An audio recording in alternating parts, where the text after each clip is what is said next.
Nginibingelele bazalwane egameni lenkosi ethu uJesu Kristu. Uzokhuluma lapha ngokwena isikhumbuzo nomthetho.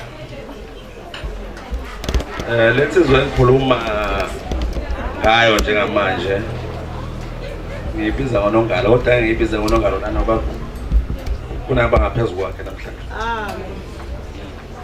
Ulungisane uzalo umamncane wami bayalamana umama. Sikhule naye endaweni yaseNkolokotho.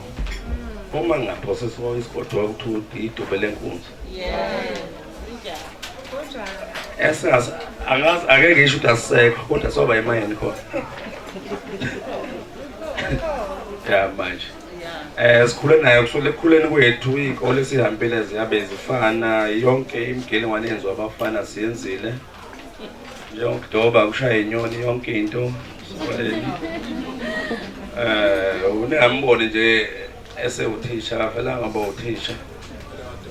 Uqale wenza yonke lemikhubenzo abafana. Walwa bamshaya wabashaya naye.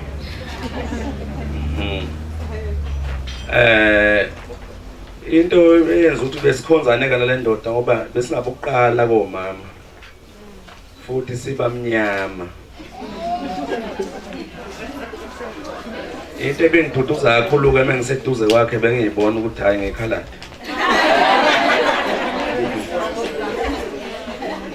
Kodwa naye bese ngimduduza umfowethu ngithi hayi umama babesawashiya ithumbu ngathi.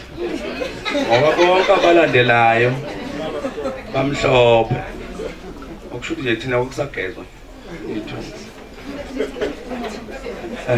Kodwa ke ngeminyaka ngimdala kunaye kodwa njengamanje shuthi ngathini usengigqeme engekho njengamanje noma bekuthiwa sihleli lapho sesihlele khona sidle inyama angisezuyithenga inyama sengothanda lokuthiwa amahotdog ngoba kodwa ukuthi ngimqobele phela ayifuni.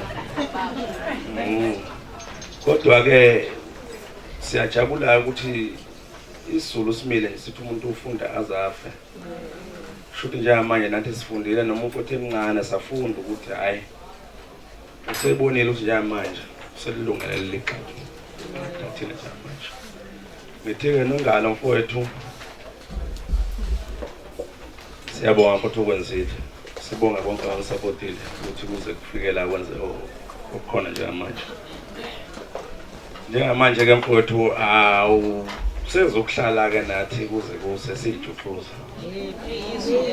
Igate lasekhaya ke mfowethu liselovalwa wena.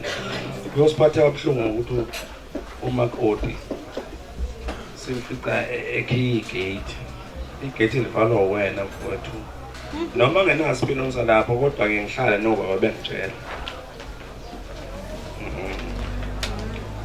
Kuyaye kube nezinkulumo kubafana njengoba sihlala nabafana bethi hayi usujahele lo mama wathi ukudonsa ngekhala.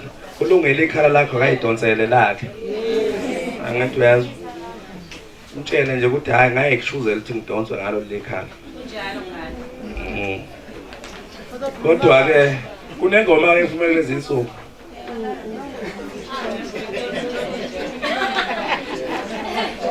Etaglodi ije. Hayi. Ngiyabonga kakhulu bafowethu okwenzakala namhlanje hayi. Sokukhulu ukubonga. Isandla sedlule ekhanda. Amen. Asimshaleli kulo ihlophe nyama.